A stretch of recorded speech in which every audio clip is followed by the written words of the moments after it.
Winter has come and gone, which means it's time for me to do another seasonal recap, like I do every season. Shh, we're pretending that didn't happen. Okay, real talk. The last two recaps were fun to make, but they were a little too unstructured, which made them hard to edit and opened me up to a bottomless void of copyright complications from which I thought I'd never escape. Plus, as I've ramped up production on this channel, watching all the things that are worth talking about has just become impossible. So I'm changing formats. I'm gonna start by briefly telling you what I dropped and why, that's gonna be the snarky part. Then I'm going to talk about the shows that I've put on hold for whatever reason, and finally I'm gonna cap this off with a full-fledged, scored review of all the shows that I actually finished. And then, at the end of all that, I'll name the best show of the season, as well as my favorite OP and ED. The only things that I'm not gonna talk about are shows I'm still watching that are ongoing, and I'm gonna try my best to keep this whole thing spoiler-free. Except maybe in the case of things I think are bad, because screw them. Here's the stuff I dropped like a hot potato.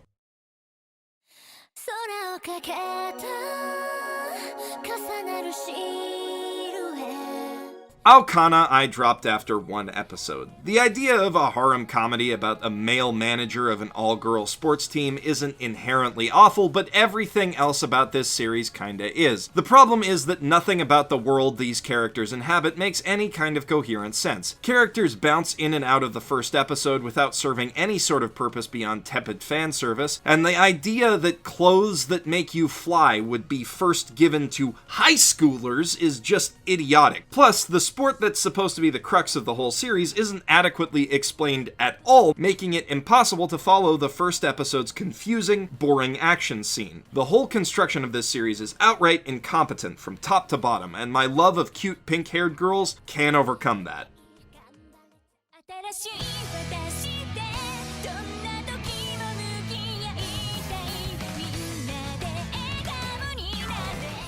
Myriad Colors Phantom World is a waste. It's a waste of animation talent, a waste of good actors, and a waste of really neat character designs. For what's supposed to be an ecchi harem series, it's weirdly boring and sexless, even compared to KyoAni's own Amagi Brilliant Park, and every one of the jokes it tries to deliver misses by a mile. The direction is totally off, too. Comedic long shots are used when it's trying to be sexy, intimate dramatic shots are used when it's trying to be funny, and overall the director just doesn't seem to know where to put the camera in order to elicit the right emotions from the audience. The first episode left me with no interest in any of the characters aside from Kirby Girl, and by the second episode, which is apparently about a ghost that peaks on girls changing because nobody who made this show knows what humor is, left me so painfully bored that I couldn't even finish it. Far and away, the show's worst crime is how it wastes a potentially stellar OP.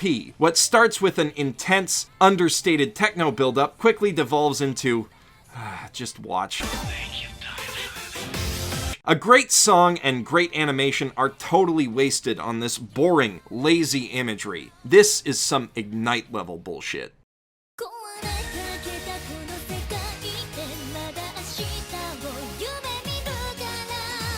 Schwarzenegger's Marken honestly seemed like it might be kinda interesting at first. The idea of humanity fighting a slow, losing war against an overwhelming alien force has always been pretty interesting to me, and it's kind of unique to see a story about that where humans are still caught up in their petty bickering instead of united against a common foe. And the idea of exploring that within the unique geopolitical climate of Cold War Germany is really intriguing in theory, but in practice the show is more cringe-inducing than thought-provoking, more focused on the edges of its ideas than their points. This show is a parade of human misery, and I watch enough American TV that I don't really need any more of that in my life, especially not at this angsty teenager level of sophistication.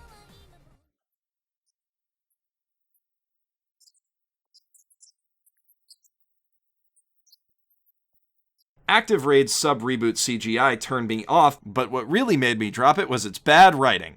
The bureaucratic satire here is both too on the nose to be smart and not biting enough to be funny, and the characters, from what I saw of them, are just plain dull. I straight up forgot that this show existed until it came time to list everything I watched, and it seems like that's the case for most of the anime community. I try to keep my finger on the pulse of what our anime is talking about, and I don't remember seeing the discussion threads for Active Raid even once on the front page. If you want to see a show that explores and lampoons bureaucracy in a manner that's actually interesting and funny, check out last summer's Classroom Crisis instead.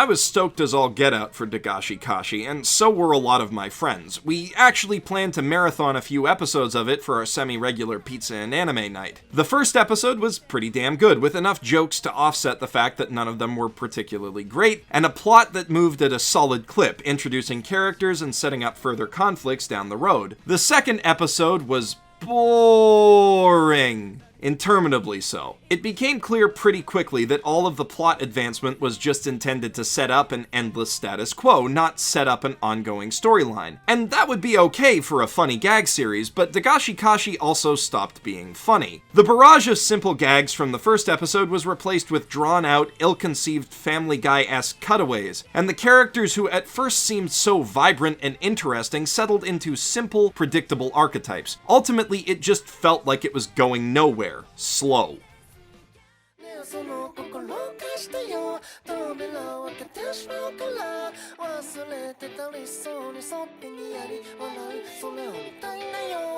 Going nowhere is better than watching Divine Gate though, which somehow contrives to move its plot backwards in its first episode. Right at the beginning, it sets up a straightforward, if painfully generic, through line for its plot. You've got a team with superpowers already in place, and an aloof dickhead with even better powers who needs to learn a lesson about friendship and join them. If you've seen the box art on a Power Rangers VHS before, you can write the plot that this episode should follow in your sleep. But the dickhead only gets as far as rejecting his call to action before the show forgets how writing works, and the rest of the episode is spent on a bizarre flashback that reveals nothing of substance while shattering any suspension of disbelief that you might have built up. Look, there's nothing wrong with breaking from convention. Hell, I encourage most shows to try it. But when you set up such obvious archetypes and then don't follow through on them, and additionally do nothing to properly characterize them by the end of the episode, the net result is that I feel like I know less about your show than I did when I started, and that's not a good thing. At the start of Divine Gate, I knew exactly where the plot was going. At the end of the episode, I was still confident in my first assumption, but on top of that, I knew that the creators had no idea how to get there.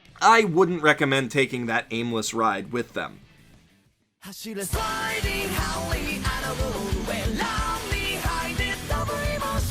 Prince of Stride Alternative is a show about running. As a show about running, you would think that the animators would have prioritized creating good run cycles. They did not. Everything about this show is stiff and awkward. Prince of Stride was originally an otome game about a girl who manages her school's Stride team. Stride is a weird parkour relay race thing, but it doesn't really matter what it is except to the extent that it gives the guys who do it really thick, juicy calf muscles. If this show wanted to succeed among any demographic other than Fujoshi, it needed to make the sports segments interesting, and it just doesn't. Through a combination of poor direction and poor animation, it utterly fails at conveying any sense of motion or, hell, even real physics. Only watch this one if you think the boys look cute, and even then you should probably just rewatch Free instead.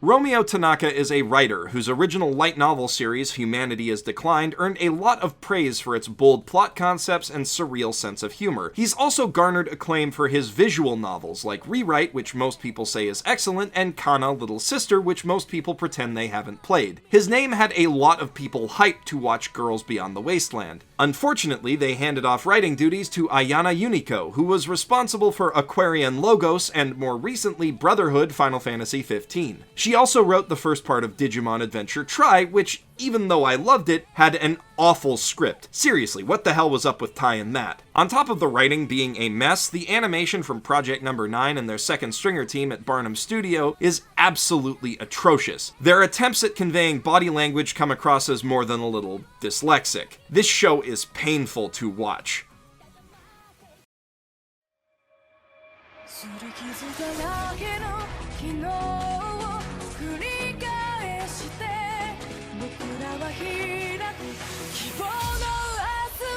Grimgar of Fantasy and Ash really should have been right up my alley. The premise is basically to take the depressing parts of Sword Art Online, like the death of Sachi, and, well, that's basically it. It's one of those shows, an adaptation of a light novel about a bunch of people who mysteriously become stuck in a world that operates like an RPG, but it distinguishes itself with a quiet, melancholic tone and a more realistic approach to what it would be like to live in such a world. To be fair, the show has some pretty interesting ideas. The characters all suffer from partial amnesia that obscures their previous lives in the real world and creates a weird sense of dissonance for them. They remember enough to know that this world isn't right, but they have no idea what it should be like. And the monsters in the world, mainly goblins, are painted as having their own society with friends and familial bonds. They fight tooth and nail not because they're evil, but because they don't want to die. As a result, the violence in this show can be absolutely brutal. Unfortunately, the series is directed by Ryosuke Nakamura, who, for starters, has zero idea how to direct a coherent action sequence. When characters are standing relatively still, brutalizing each other, it looks good, or bad in a good way, but the action leading up to these moments is difficult to follow thanks to poor camera work and editing that destroys any sense of continuity. On top of that, Nakamura has developed a very distinctive signature as a director. His backgrounds have a soft, painterly, impressionist style to them, which he seems to double down on with each series he makes. And it works for weird, light comedies like Ayura, but it's ill-suited to this kind of gray fantasy. Scenes that should be really tense or somber end up looking kinda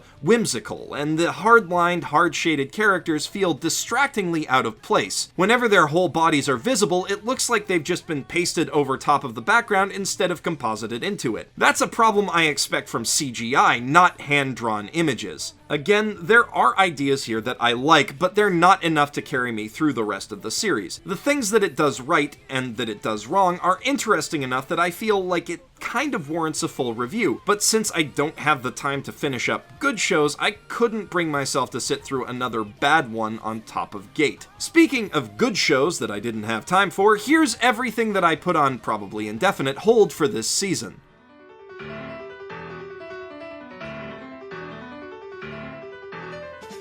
Pandora in the Crimson Shell Ghost Urn is basically Ghost in the Shell as filtered through the mind of Excel Saga creator Rikudo Koshi. Literally. Masamune Shiro gave Koshi a manga concept and told him to go nuts with it. And boy, did he ever. This madcap series throws everything it can at the viewer, from evil scientists to scheming Playboy bunnies to giant industrial mecha controlled by tiny lion robots with penis legs. And it sets it all against the backdrop of a world in the midst of a cybernetic industrial revolution. It's a crazy adventure story, a lighthearted spiritual prequel to Ghost in the Shell, and a pretty damn funny comedy. But when you get down to it, at its heart, it's a love story. A love story about a little cyborg lolly who has to finger her cyborg lolly cat girl girlfriend in order to get superpowers. Koshi Rikudo, shine on, you crazy diamond. This is the show I'm most likely to return to. I only put it on hold in the first place because I'm in the middle of rewatching the original Gits and Standalone Complex in preparation for a few huge, super cool projects. Stay tuned for those.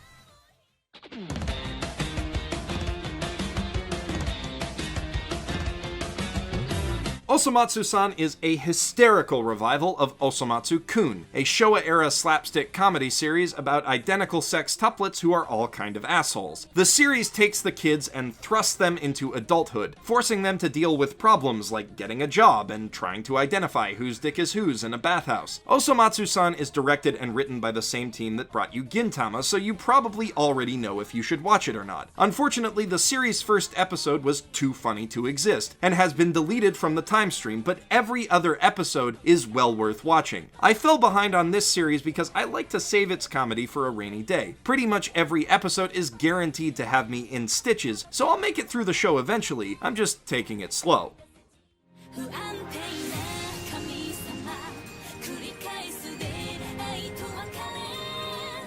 Speaking of taking it slow, I thoroughly enjoyed exploring the Ainu-inspired fantasy world of Utaware Rumono The False Faces, to the point that I could endure and even enjoy the series' glacial pacing and overabundance of filler. It's a neat little fantasy series that spends a lot of time delving into its world's politics and culture while establishing a vast cast of characters, most of them cute animal girls. It spends very little time actually advancing its plot until the second half, which makes sense since it's an adaptation of a somewhat meandering, adult-oriented tactical RPG. And I was okay with that, since in addition to being intrigued by the world, I quite liked many of the characters, including the lazy but thoughtful protagonist Haku. At a certain point, though, it reached a critical mass where it had stalled too much, and the main plot, when it arrived, felt rushed and overwhelming. I still want to finish the series, but I had to take a bit of a breather. Pacing issues aside, I found it to be pretty charming.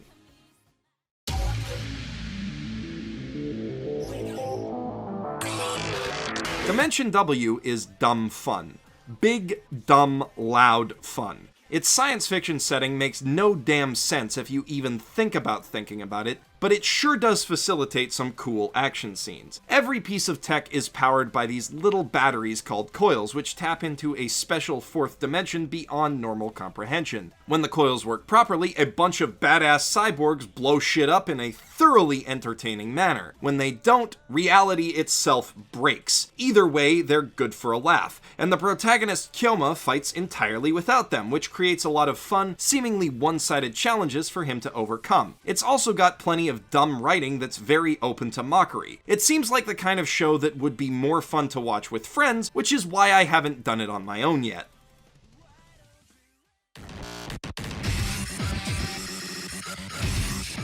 Bubuki Baranki strikes me as a pretty standard shonen series, with two things that set it apart. Firstly, it has some pretty rad character designs and power concepts. Secondly, the whole series is made with CGI, and pretty good CGI at that. Plot-wise, it's not all that much to write home about, fairly simplistic themes of friendship and overcoming trauma and adversity, but it's executed pretty well, and the unique style and setting give it enough flair that watching it isn't boring. I probably would have finished it if I wasn't so dang busy.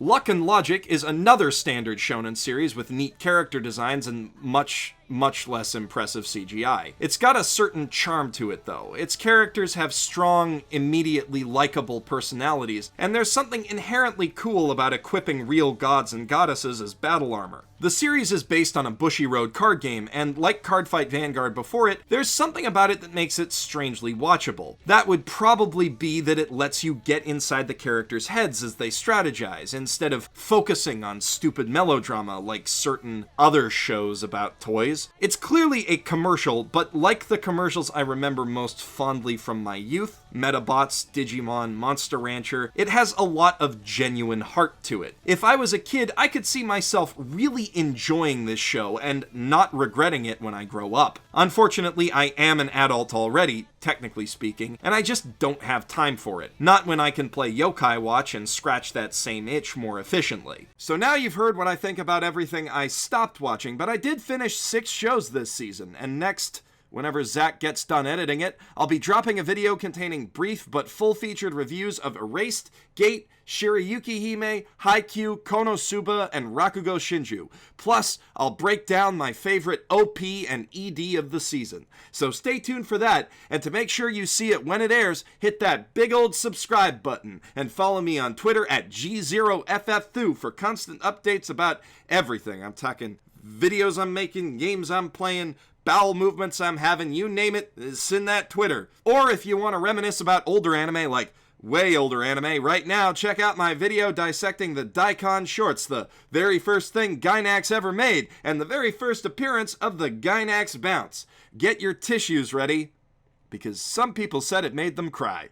This video, and hey, the one coming after it as well, was made possible through the generous support of viewers like you on Patreon. Thanks to your patronage, I've been able to pay my buddy Zach to edit it and get the whole thing done in a timely fashion. Thank you if you're one of the people who already supports me, and if you really like what I do and want to see more of it, Patreon is how you can make that happen. Every dollar you give me goes toward making the channel better and letting me make more videos. Or feeding me, because I can't make videos if I'm dead. Until part 2, this is Jeff Thu, professional shitbag, signing out from my mother's basement.